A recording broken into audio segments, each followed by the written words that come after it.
इंदौर के चर्चित राजा रघुवंशी हत्याकांड में रोज नए मोड़ आ रहे हैं। कई खुलासे हो रहे हैं और अलग अलग बातों पर पुलिस ने अपनी जांच भी आगे बढ़ाई। अब इस मामले में एक और अहम खुलासा हुआ है और इसने पूरे मामले की गुत्थी को फिर से उलझा दिया है।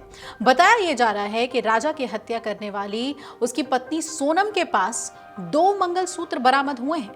अब इस पर पूरे मामले ने देश को सकते में डाल दिया है। हर कोई सोच रहा है कि आखिर 2 मंगलसूत्र कैसे थे सोनम के पास। याद होगा आपको 23 मई को राजा और सोनम के मेघालय के सोहरा में गायब होने की जब खबर आई और ये खबर जो है एक मिस्ट्री बनकर पूरे देश में छा गई। इसके बाद 2 जून को राजा की लाश मिली थी। फिर कुछ ही दिनों में जब सोनम ने पुलिस के सामने सरेंडर किया तो रोज कई परतें खुलनी शुरू हो गई। जांच में ऐसे सनसनीखेज खुलासे हुए जिसने पूरे देश की मीडिया में जगह बनाई हुई थी। एक मीडिया रिपोर्ट के मुताबिक तो राजा के भाई विपिन रघुवंशी ने अब एक नया दावा भी कर दिया है। विपिन की माने तो जिस समय मेघालय पुलिस ने उन्हें पूछताछ के लिए बुलाया था तब उन्हें इस बात की जानकारी दी गई थी कि सोनम के पास 2 मंगलसूत्र मिले हैं। इनमें से एक मंगलसूत्र वो है जो उनके परिवार की तरफ से शादी के समय सोनम को दिया गया था। राजा ने मंडप पर वो मंगलसूत्र सोनम को पहनाया था, जबकि दूसरा मंगलसूत्र कहां से आया इसके बारे में राजा के परिवार को कुछ भी मालूम नहीं है। 2 मंगलसूत्रों की बात सामने आने के बाद से कई तरह के कयास भी लगाए जाने लगे हैं। क्या है वो कयास? कुछ लोग ये कह रहे हैं कि हो सकता है कि जब सोनम राजा की मौत के बाद इंदौर में रुकी तब उसने राज कुशवाहा से चोरी छुपे शादी रचा ली और ये दूसरा मंगलसूत्र इसी बात का सबूत है। सोनम और ट्रांसपोर्ट का बिजनेस करने वाले राजा की शादी 11 मई को इंदौर में हुई थी और दोनों 21 मई को हनीमून के लिए असम की गुवाहाटी से होते हुए मेघालय पहुंचे थे। 23 मई को पूर्वी खासी हिल्स जिले के सोहरा में दोनों गायब हो गए थे। राजा का क्षत विक्षत शव 2 जून को वेईसाडोंग फॉल्स के पास एक घाटी में मिला था, जबकि सोनम ने 9 जून को यूपी के गाजीपुर में पुलिस के सामने सरेंडर किया था। दूसरी ओर अब विपिन ने सोनम के भाई गोविंद पर भी सवाल उठा दिए हैं। ये इस मामले को और उलझा रहा है क्योंकि पहले दोनों परिवार के लोग साथ में थे, दोनों परिवार के पुरुष साथ में थे। आपको बता दें कि जब सोनम ने अपना गुनाह कबूल किया था तो गोविंद ही सबसे पहले राजा के घर गया था।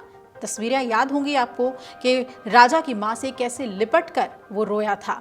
फिर उसके बाद गोविंद ने राजा के भाई के साथ मीडिया के सामने ये वादा किया था कि वो खुद सोनम को सजा दिलाएंगे। विपिन का कहना है कि गोविंद अब मीडिया में कह रहा है कि वो राखी से पहले जाकर सोनम से मिलेगा, साथ ही वो पुलिस पर भरोसा नहीं जता रहा है। विपिन के मुताबिक शुरुआत में गोविंद ने परिवार से कहा था कि वो राजा को इंसाफ दिलाएगा और सोनम को फांसी तक पहुंचाएगा, लेकिन अब वही गोविंद सोनम के लिए वकील करने की तैयारी में है। विपिन की माने तो गोविंद ने उनके साथ धोखा किया है और पूरे परिवार की भावनाओं से खेला है। विपिन के मुताबिक पुलिस को सोनम के पास से 5 जोड़ी बिछिया यानी कि बिछुड़ी और पायल भी मिली हैं, लेकिन ये गहने भी उनके परिवार की तरफ से नहीं दिए गए हैं।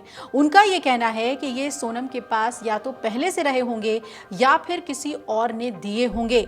उनका कहना है कि ये चीज़ें पुलिस की जांच में मदद कर सकती है। विपिन रघुवंशी के मुताबिक उन्होंने पुलिस को उन सभी गहनों की तस्वीरें सौंप दी हैं जो कि शादी के समय उनके परिवार की तरफ से सोनम को दिए गए थे। राजा के परिवार की तरफ से सोनम को रानी हार, छोटा हार, अंगूठी, टीका, चूड़ियां, चेन जैसी ज्वेलरी सोने की दी गई थी और लगभग 16 लाख की ज्वेलरी का दावा किया गया है कि दिया गया था सोनम को। अब गहनों को लेकर पूछताछ की जाएगी, पुलिस मिलान करेगी, वो एक जांच का हिस्सा है। लेकिन जिस तरीके से अब दोनों परिवार एक दूसरे पर आरोप लगा रहे हैं उससे ये मामला और भी उलझेगा। और राजा के भाई ने तो साफ कह दिया है कि गोविंद अब बदल चुका है, गोविंद ने परिवार को धोखा दिया है। और क्या गोविंद वाकई में मिलने जाता है सोनम से राखी से पहले, और अगर राखी और क्या पुलिस उसे इसके लिए इजाजत देगी? ये तमाम बातें बहुत अहम हैं। और गोविंद क्या केस लड़ने में सोनम की मदद करेगा? वकील देखेगा, जैसा कि राजा के परिवार की तरफ से आरोप लगाए जा रहे हैं। ये देखना बहुत ही अहम होगा। लेकिन 2 मंगलसूत्र का जो ये मिस्ट्री है, इस 2 मंगलसूत्र की मिस्ट्री को पुलिस भी सुलझाना चाहेगी और ये समझना चाहेगी कि सोनम जब इंदौर आई थी तो क्या वाकई उसने राज से शादी रचाई या नहीं।